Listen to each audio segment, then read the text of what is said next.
Why? Why, Blue Sky? Why would you release another Ice Age movie just when you had released your first truly good movie? Well, obviously, Miss Specs, because we're contractually obligated to release a sequel every other movie. Sequels make the most money, you know.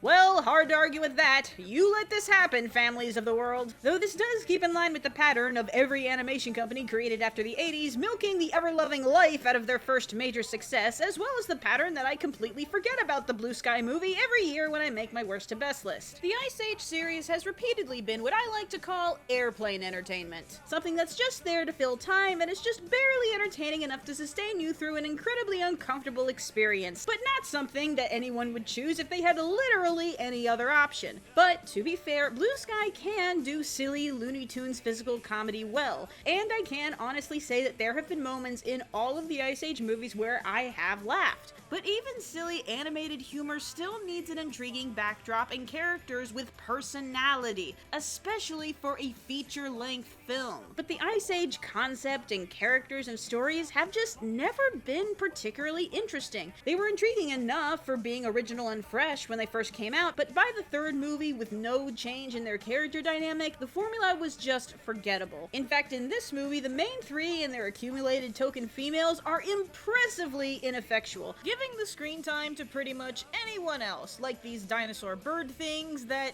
don't do very much, but the leader is voiced by Nick Offerman, so there's that.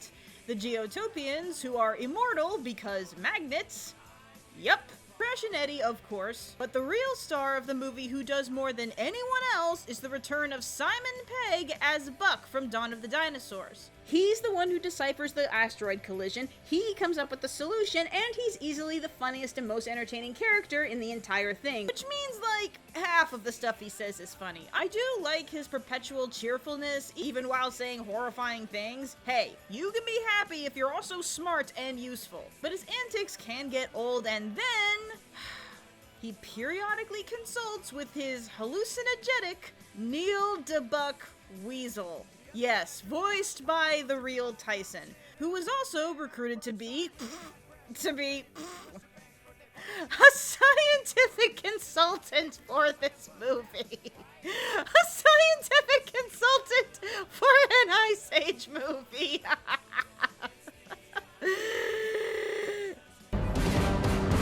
No!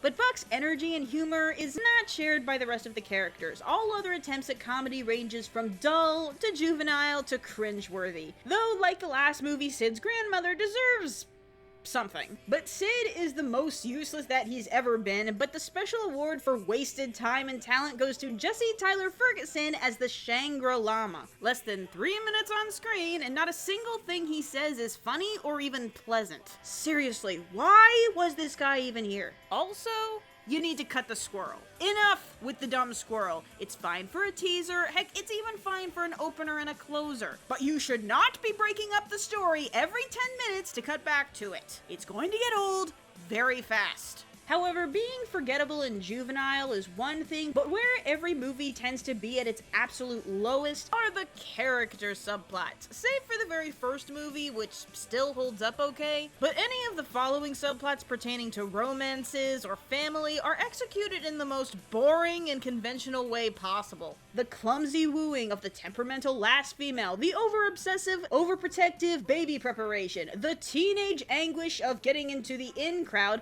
culminating in this movie's not at all rage-inducing, father wants to keep his daughter his dependent baby forever, and doesn't want to surrender her to any other male. Oh goody, that thing that made me really hate the Transylvania series. Yeah, in this one, the daughter is suddenly engaged to some random mammoth we've never met, who is exactly like Jonathan, only more annoying. I do have to give the Transylvania series that they are better movies than this, but pretty much any story where the father's sense of self-worth is linked to how long he can keep his daughter a virgin and locked up in his basement, or gets into a dick measuring competition with any potential male suitors, chances are I'm going to hate it. Which is very unfortunate, because that tends to be the default relationship between fathers and daughters across the entire media landscape. You know, when they're not straight up abusers, marrying their daughters to strangers, or convincing their daughters to marry the jackass who just cheated on them. Oh my god, please somebody just write down a fictional father-daughter relationship that doesn't suck and isn't only only defined by being overprotective, because right now, the only thing I got is Korra. Okay, and actually I really like the Croods in that one episode of Danny Phantom. Also, Brave and Aladdin don't really count because that's not a major part of their story. And I will give this movie a little bit of credit, because unlike the Croods, there's actually a scene where the daughter interacts with the mother. So there's not only a legit Bechdel test passing moment, but it's actually kind of funny. If you liked the past movies, this is pretty much the same thing. It can salve your palate for silly humor, but I can think of 10,000 other places that you can get it better. Heck, Teen Titans Go is better than this.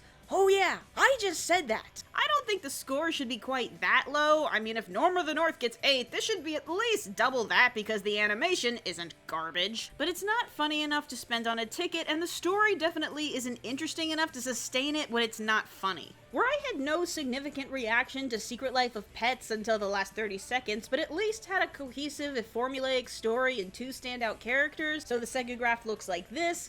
Ice Age had funnier moments, 1 standout character, but the story and the rest of the characters were just utterly useless. That's the most apt word I can think of for this movie. There's no reason for this movie to be here, but there are definitely worse movies. 1.7 out of 5. Oh yeah, and Secret Life of Pets is fine. It's fine, it's cute, over-advertised, trailer ruiner of all things, you get the drill.